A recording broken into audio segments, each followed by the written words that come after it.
Camarade président Vladimir Poutine, camarade président chef d'État africain, camarades chefs de délégation, bonjour. C'est un honneur pour moi ce matin donc de prendre la parole ici et de vous passer donc le salut fraternel du peuple du pays des hommes intègres. C'est aussi le lieu pour moi, avant tout propos, de rendre grâce à Dieu, Dieu Tout-Puissant qui nous a permis de nous réunir ici ce matin en bonne santé pour parler de l'avenir et du bien-être donc de nos peuples. Je m'en vais m'excuser auprès des anciens que je pourrais vexer dans mes propos à venir. Africanité oblige, les droits d'aînesse, je me dois de m'excuser. Camarades, j'ai quelques questions donc de ma génération, mille et une questions qu'on se pose. Mais nous n'avons pas de réponse. Et il se trouve qu'ici, nous pouvons laver donc notre linge sale parce qu'on se sent en famille. On se sent en famille en ce sens que la Russie est une famille aussi pour l'Afrique. C'est une famille parce que nous avons la même histoire. La Russie a consenti d'énormes sacrifices pour libérer le monde du nazisme pendant la Seconde Guerre mondiale. Les peuples africains, nos grands-pères, ont été déportés de force aussi pour aider l'Europe à se débarrasser du nazisme. Nous partageons la même histoire en ce sens que nous sommes les peuples oubliés du monde. Qu'ils soient dans les livres d'histoire, dans les documentaires ou films, on tend donc à balayer le rôle prépondérant qu'a joué la Russie et de l'Afrique dans cette lutte contre le nazisme. Nous sommes ensemble parce que, actuellement, nous sommes là pour parler de l'avenir de nos peuples, de ce qui va advenir demain, de ce monde libre auquel nous aspirons, de ce monde sans ingérence dans nos affaires internes. Nous avons les mêmes perspectives et je souhaite que ce sommet soit l'occasion donc de pouvoir tisser de très bonnes relations en vue d'un meilleur avenir de nos peuples. Les questions que mes générations se posent sont les suivantes, si je peux me résumer, c'est de ne pas comprendre comment l'Afrique, avec tant de richesses sur notre sol, avec une nature généreuse, de l'eau, du soleil en abondance, l'Afrique est aujourd'hui le continent le plus pauvre. L'Afrique est un continent affamé. Et comment se fait-il que les chefs d'État traversent donc le monde à mendier?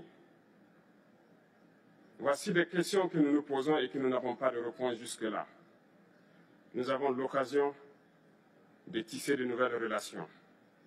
Et j'espère que ces relations puissent être les meilleures pour donner un meilleur avenir à nos peuples. Ma génération me charge aussi de dire que, par ce fait de pauvreté, ils sont obligés de traverser l'océan pour essayer de rallier l'Europe. Ils meurent dans l'océan. Mais que prochainement, ils n'iront pas traverser parce qu'ils viendront devant nos palais pour chercher leur pitance quotidienne.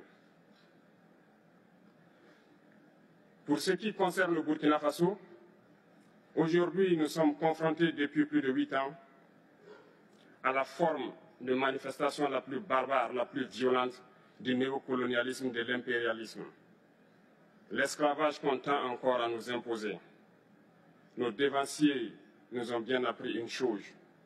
L'esclave qui n'est pas capable d'assumer sa révolte ne mérite pas que l'on s'apitoie sur son sort. Nous ne nous apitoyons pas sur nos sorts, on ne demande pas que quelqu'un s'apitoie sur notre sort.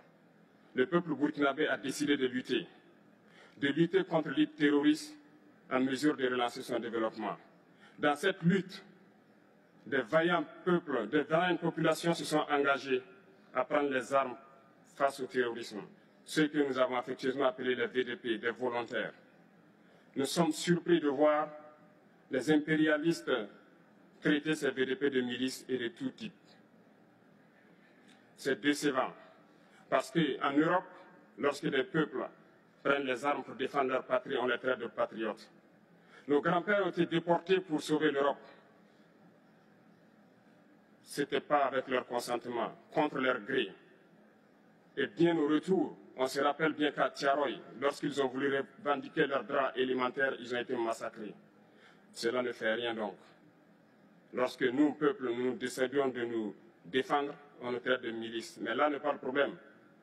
Ce qui est le problème, c'est de voir des chefs d'État africains qui n'apportent rien à ces peuples qui se battent, mais qui chantent la même chose que les impérialistes en nous traitant de milices, en nous traitant donc d'hommes qui ne respectent pas les droits de l'homme. De quels droits de l'homme parle-t-on? Nous nous offusquons contre cela et c'est honteux. Il faut que nous, chefs d'État africains, nous arrêtons de nous comporter donc en marionnettes qui dansent à chaque fois que les impérialistes tirent sur les ficelles. Hier, le président Vladimir Poutine a annoncé donc l'envoi des céréales en Afrique. Nous sommes bien contents. Nous lui disons merci pour cela. Mais aussi, c'est un message passé à nous, chefs d'État africains, parce qu'au prochain forum, nous ne devrons pas venir ici sans avoir assuré, pour ceux qui ne connaissent pas la guerre, l'autosuffisance alimentaire de nos peuples. Nous devons prendre l'expérience de ceux qui ont pu déjà atteindre cela en Afrique, tisser de bonnes relations ici et tisser de meilleures relations avec la Fédération de Russie pour pouvoir assouvir les besoins de nos populations. Je ne serai pas peut-être long, le temps imparti est très court. Nous sommes obligés de nous arrêter à un moment donné. Mais je voudrais terminer en disant que nous devons donc rendre hommage à nos peuples qui se battent. Gloire à nos peuples, dignité à nos peuples, victoire à nos peuples. La patrie ou la mort, nous vaincrons. Merci, camarades.